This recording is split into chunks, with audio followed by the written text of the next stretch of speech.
I want to spend a little more time with you guys on the NBC Ronna McDaniel situation. Rachel Maddow last night on her program blasted the network's decision to hire Ronna McDaniel, calling Ronna McDaniel an election denier, someone who was complicit in stealing the election, the insurrection of January 6th, all of that. These people are too full of themselves, and let me explain. MSNBC inspired two mass assassination attempts, one against Republican members of Congress and one against the Family Research Council. Both men were progressives who listened to MSNBC. If they're going to tie Ronna McDaniel to an insurrection, they need to tie themselves to mass assassination attempts. They have Joy Reid and Al Sharpton on the payroll of the network. Joy Reid, who went through this series of homophobic attacks and then claimed her website was attacked. Everyone knows it was her. They all know it was her. And they've got her on the network now peddling this progressive talking points on a daily basis. Do they have no self-awareness at this network to be outraged? MSNBC can attack Ronna McDaniel for the stolen election narrative. MSNBC seeded the stolen election narrative of 2016 that Russia stole the election. To this day, there are anchors and reporters at the NBC network, specifically MSNBC, who believe Russia stole the 2016 election and that the Hunter Biden laptop is Russian disinformation, both of which are not true. Also, by the way, the rioters who rioted during Trump's inauguration did as much or more damage to Washington, D.C. than the rioters on January 6th. They have no self-awareness. They have bought the progressive narrative. Now, I got a lot of hate mail last night and responses on social media for saying I like Chuck Todd. We get along well. He had me on on Meet the Press fairly regularly until the moment I said I was going to support Trump in 2020, and that wasn't his fault. I know where he stands. I disagree with Chuck Todd on stuff, but you can and should be able to get along with people, even if you can disagree with them. But I really disagree with his stridency on this issue for a lot of reasons. And first, let's go back to his argument. This is him from Sunday Meet the Press. Let me deal with the elephant in the room. Yeah. I think our bosses owe you an apology for putting you in this situation, because I don't know what to believe. She is now a paid contributor by NBC News. Well, I have no idea whether any answer she gave to you was because she didn't want to mess up her contract. She wants us to believe that she was speaking for the RNC. But she was speaking for the RNC. She was paid to speak for the RNC. As a lawyer is paid to represent a client he may not disagree with, the chairman of the RNC and the DNC are paid to represent their parties, even if they have personal disagreements. It is their job. It's no longer her job. And you can say, well, she lied to us then. Her job was to represent the party and toe the party line. Everybody who has jobs like that, including on the Democratic side, does this. And here's the problem. There was a point where Chuck and Meet the Press were very happy to have her on. Watch this. Welcome back. If it seems as if there's not enough open dialogue between members of our two political parties, you're right, there isn't. But dating back to the 60s, Meet the Press has been a place where some of those conversations have taken place by having the chairs of the DNC and RNC on the show together. Today, the parties are losing ground to their activist wings, chasing after the very voters they're supposed to lead. And joining me now in their first joint appearance since starting their new jobs, DNC Chair Tom Perez, RNC Chair Ronna McDaniel. That was 2017. You open that with the parties being able to dialogue with the parties. Here's a great opportunity. You now have two paid RNC chairs on the payroll at NBC, Michael Steele and Ronna McDaniel. There's no objection to Michael Steele. Oh, but he didn't participate in insurrection. Get over yourselves, guys. Get over yourselves. It wasn't an insurrection. It was a riot, just like what happened at Trump's inauguration, which had a lot of MSNBC viewers participating in that. Let's not forget. Don't forget the two mass assassins, and we know they watched MSNBC. James Hodgkinson was an MSNBC viewer. Absolutely. It was on his Facebook page. But, that was 2017. What about 2020? If the president had a history of playing down things, that might be believable. But considering what he did with immigration and the caravans. You got to ask her questions about these things in 2020. She was on Meet the Press. Those aren't the only appearances. And then last year, you guys at NBC wanted to kiss her butt to get an NBC RNC debate and gave her a fawning interview after it was over. Thank you for being part of that, because this is a time where we met the moment. Thank you so much for having us. It was an honor to co-moderate that debate. We really appreciate it. Ronna McDaniel, thanks for being here. Thanks for having me. Good to see you. It was an honor to co-moderate that debate with the Republican National Committee. What changed between November of 2023 and now, other than you've secured an exclusive to the former chairwoman of the RNC, who y'all were happy to kiss her butt to get a debate? And now you don't listen, members of the media, I need to explain to you a lot of what's going on here. You guys have decided not to go with the voices the parties have picked to represent them. You've decided to pick the voices you wish to represent the parties, and you very often get it wrong. Listen, the other thing is you guys like to give the left a heckler's veto over who you can and cannot have on television. I went through this myself, by the way. I went through this myself. When I was hired by CNN, there were a ton of progressives who tried to get me fired before I even opened my mouth on the network, and they were very nearly successful. You know what the network did? They did what NBC should do to Ronna McDaniel. They had me go through a series of tough interviews about all the things the left said about me and the things I had said that aggravated the left, and I had to explain those on camera. It was an uncomfortable interview, but I weathered the storm, and I was there for a number of years before I moved to Fox.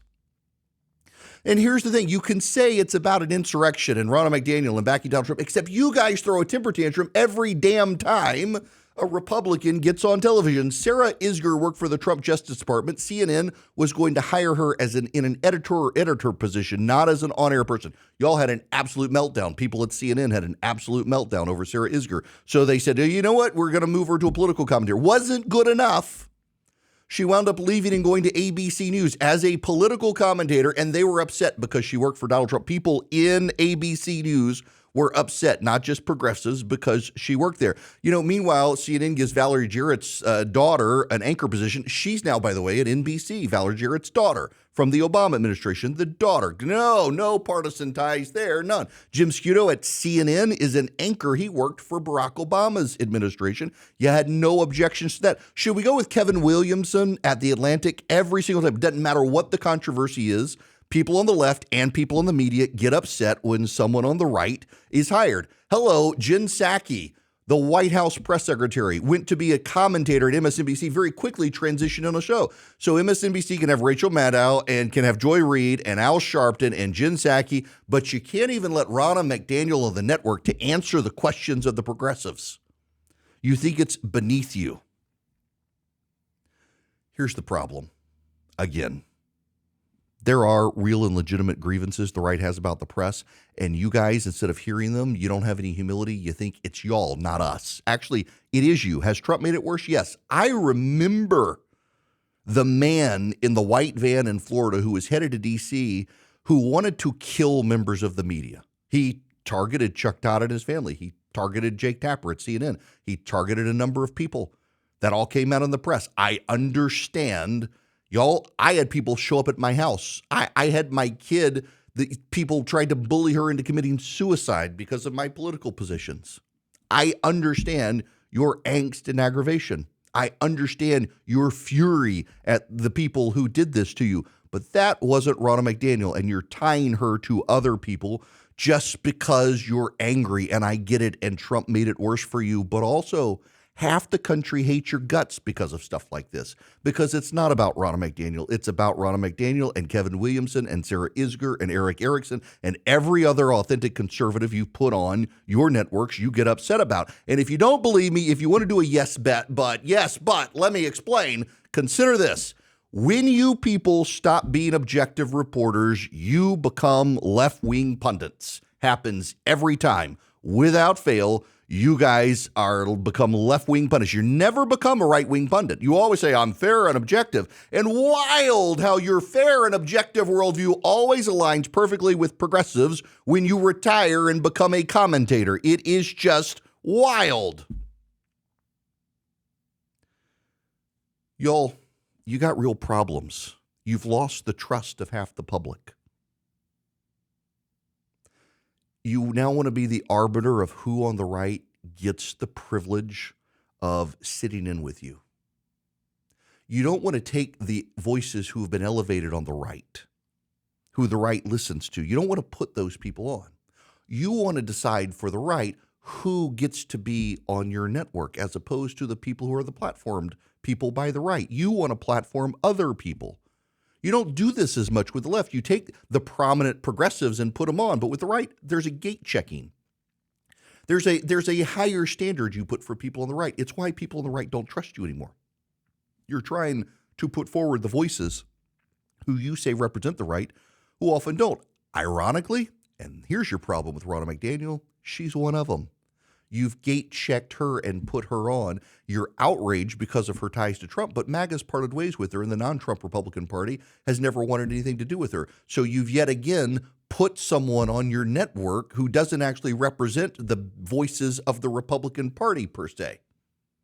But that's not your problem with Ronna McDaniel, because you do that with everyone you put on these days. Your problem is that you don't want her there because of what she stood for as RNC chair when she was paid to do that. Like so many other progressives, you were fine to have her on your network and meet the press regularly when she was RNC chair, and now you don't want her? You guys do this in a revolving door of people in politics, and you've had her on repeatedly, and you never once objected. You never once called BS on her. On camera, you never once said, you're paid to do this, we can't believe you, when she was there, and now suddenly you want to? No, you can't. You don't get the right to do this. The network that hires Jen Psaki and Joy Reid and Al Sharpton and inspired mass assassination attempts and lied about the 2016 election claiming the Russians stole it, you don't get to now suddenly discover your virtue and object to Ronna McDaniel for those sorts of things. And yes, your network is responsible for these things, and the fact that none of you want to believe it, that you reject the idea of it, that you abhor the idea, that you would be mad at me for pointing it out, explains the problem. You guys lost the right to be a gate checker for people on the right, and that you now want to be again. This is why half the country doesn't like you guys. And you know I'm someone who gives you the benefit of the doubt. I'm a guy who does respect the work your newsrooms do, even when I disagree with it, and I'm willing to call it out. I understand you're trying to perform a function for the Republic. But y'all need an intervention. This meltdown that so many at NBC have had is an indicator of the intervention that you so desperately need. And the fact that Ronna McDaniel probably is going to lose her contract now is actually a more damning indictment, because you guys are way more willing to still listen to the left than the right, to give a heckler's veto to the left than to the right. It's a damning indictment of the whole of NBC's operations that this meltdown would happen, that Ronna McDaniel probably will lose her contract, that you thought to give it to her in the first place, given that she no longer represents any viable wing of the Republican Party. And that's not your objection now. Your objection is these other things that you were perfectly happy to have her on the payroll for, or to have her on TV for. I don't think a network that has Jen Psaki and Al Sharpton and Joy Reid is in much of a position to object to having a Republican who is more in line with the Republican Party than the Republicans you have on. Except, I guess, if you did that, then it would expose just how poor the other Republicans on your network are. And maybe that's the charade you guys want to keep up. But I think you really should do better.